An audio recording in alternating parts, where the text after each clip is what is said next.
ሰላም ሰላም ጤና ይስጥልን የሀገሬ ልጆችና ተመልካቾቼ እንዴት ናችሁ? ደህና ናችሁ? እኔ እግዚአብሔር ይመስገን በጣም ደህና ነኝ፣ በጣም ሰላም ነኝ።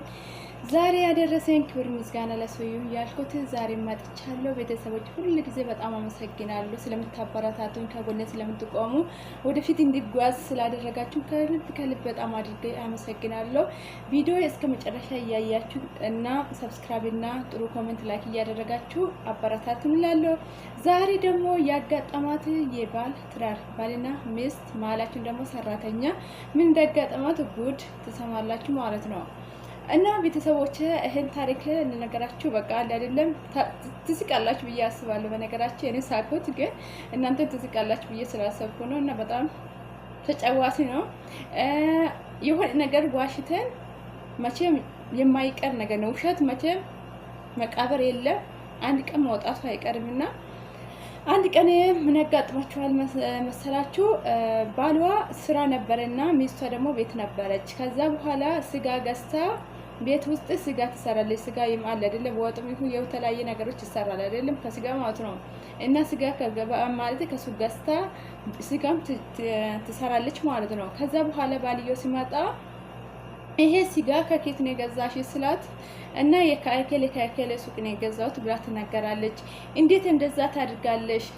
ይሄ ሰውዬ ጥላት እንደሆነ አታውቅም እንዴ?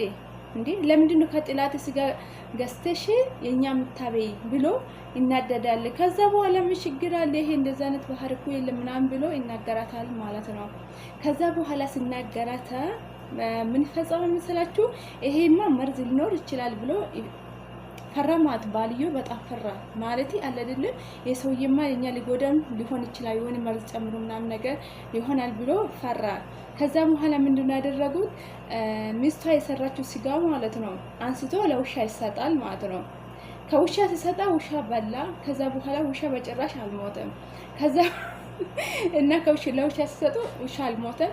በቃ እንደዛ ከሆነ ይሄ መርዝ የለም ከዛ ስለሆነ በቃ እንብላ ብሎ እና ከልጆቿ ጋር ሆኖ ከሚስቷ ጋር ሆኖ ይበላሉ ማለት ነው። ይሄ ያኛ ስጋው ይበላሉ። ከዛ በኋላ ምን ታደርጋለች መሰላችሁ?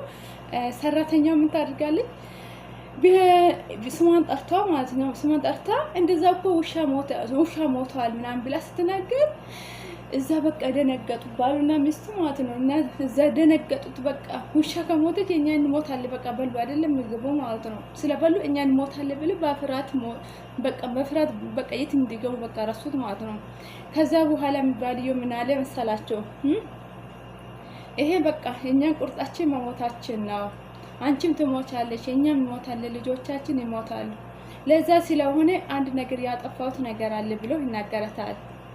ከዛ ሲናገራት ምንድነው ያጠፋሽው የኔ ባል ብላ ትጠይቃለች ማለት ነው። እስቲ ንገሪ ምንድነው ያጠፋ ብላ ስትጠይቃት ምንድነው አለ ሰይ ልጁ እኔ 2 ቀን አለ እኔ 2 ቀን ከሰራተኛ ጋራ አደርኩት።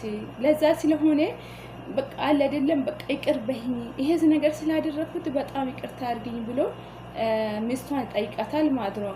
ከዛ በኋላ ሚስቷ ምንድነው አለችው?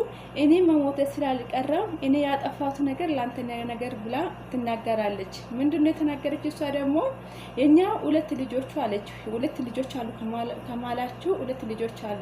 ይሄ 2 ልጆቹ ያንተ አይደለም፣ እኔ የወለድኩት የሁለቱ ልጆች ከዘበኛ ነው ብላ ትናገራለች ማለት። እስቲ ቤተሰቦች እኛ እሷን ይሞታል ብላ ተስፋ አደረገች። ባልዮን ደግሞ እኔ ይሞታለሁ ስለምንሞት ያጠፋው ነገር እናገራለሁ ብለ ባልዮ ስላነሳው ሴትዮን ደግሞ ሚስቷ እኔም እንደዛ ይሄ ልጆች የምታይ ልጆች ያንተ አይደለም የዘበኛ ነው ብላ ትናገራለች። ከዛ በኋላ ጉዱ መጣ። ጉዱ ማለት ነው ለሰውዬ በጣም በቃ ደነገጠ። እሷ እንደዛ ስትል ማለት ነው ልጆች ነው ብለው የኔ ልጆች ነው ብሎ ሳስተምስ ነበር። በቃ ምግብ የሆነ ነገር የተለያየ ነገር ሳስፈልግ ያደረገ የነበረው አሁን ደግሞ 2 ልጆች የዘበኛ ነው ስትል ደግሞ በጣም ደነገጠ። ከዛ በኋላ እንደዛ ተነጋገሩና ከተነጋገሩ በኋላ ምን ተፈጠረ መሰላችሁ? ዘበኛ ማለት ነው ዘበኛ ሮጦ መጥቶ ማለት ነው ወደ በቃ እንደደነገጠ በሩን ክፍት አደረገ። በሩን ክፍት አድርጎ ሲገባ ምንድነው አለ? የኛ ውሻ የገደለው መኪና አለ የኛ ውሻ የገደለው መኪና ተገኝቷል፣ ፖሊስ ተይዟል። በፖሊስ ተይዟል፣ መኪና በፖሊስ ተይዟል ብሎ ይናገራል ማለት ነው። ሲናገር ሁሉም ማለት ነው ባልየው ሚስቱም ደነገጡት። ምክንያቱ ምንድነው?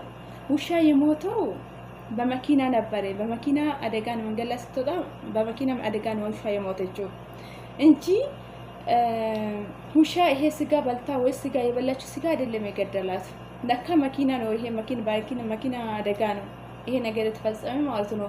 እነሱ ደግሞ ያሰቡት ምንድነው? ባልና ሚስቱ ማለት ያሰቡት ስጋ ስለበላች ውሻ ለዛ ምክንያት ነው የሞተች ብሎ ነው የደነገጡት። አይገሩም ቤተሰቦች? ከዛ በኋላ ምን ፈጠረ መሰላችሁ? እውነት እኔ ግን በጣም ነው ያሳቀኝ አለ አይደለም። እነሱም በቃ ውሻ ስጋ በልታ ስለሞተች እኛ ስጋ በልተናል በቃ እኛ እንሞታለን ብለው ነው ኃጢአታችሁ ያደረጉት ነገር የታዘዙት ማለት የተነጋገሩት ማለት ነው። ከዛ በኋላ ሴትዮም ደነገጠች፣ ባልዮም ደነገጠች።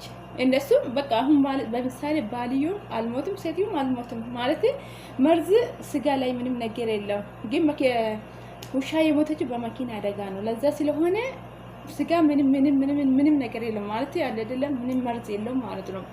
ከዛ በኋላ ተፈራሩ። በቃ ፊት ለማየት በጣም ከበደ። እንደዛ ይላቸዋለሁ ቤተሰቦች። አንደኛ እኔ እዚህ ላይ ምን ነገራችሁ እፈልጋለሁ መሰላችሁ? ቾኮላችሁ የሆነ ነገር አታድርጉ ቤተሰብ አለ አይደለም።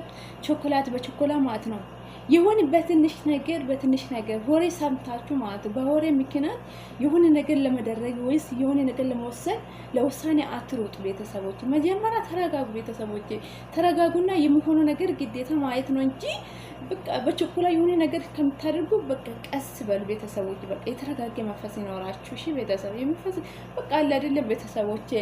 ሌላ ደግሞ እዚህ ታሪክ ምንድነው ልትማሩ የሚፈልገው? የሆነ ነገር ትዋሻላችሁ፣ ባልም ቢሆን ሚስት ማላችን ቤተሰብ የተለያየ ነገሮች ላይ ሊሆን ይችላል። ግን ቤተሰቦች ውሸት በነገራችን ጥሩ አይደለም። ዛሬን ዋሻለን እንጂ ነገ መገለጹ አይቀርም። በቃ ይታወቃል። ይሄው ዛሬ የተዋሸ ነገር ነገ ማቁ የማይቀር ነገር ላይ አትዋሹ፣ አትደባብቁ ቤተሰቦች። እውነት ነው። በቃ እውነት ተነገሩ። ብትሞቱም ብትኖሩም በቃ በእውነት ኖሩ እሺ ቤተሰብ። እኔ የምላችሁ ይሄ ነገር ነው። ከወደዳችሁ ይሄ ቤተሰብ በጣም ገራሚ ነው። ሴትዮ ከዘበኛ 2 ልጆች ወለደች። ባልዮ ደግሞ ከሰራተኛ ጋራ 2 ጊዜ ተኝቷል። እና ኃጢአታችን የኛን ሞታለ ብሎ ያደረጉት ነገር ታዘዙት። እና በጣም ጉድ ነው ቤተሰብ። ይገርማል። ቪዲዮ እስከ መጨረሻ እያያችሁ ብታበረታቱኝ መልካም። እሺ እናመሰግናለን።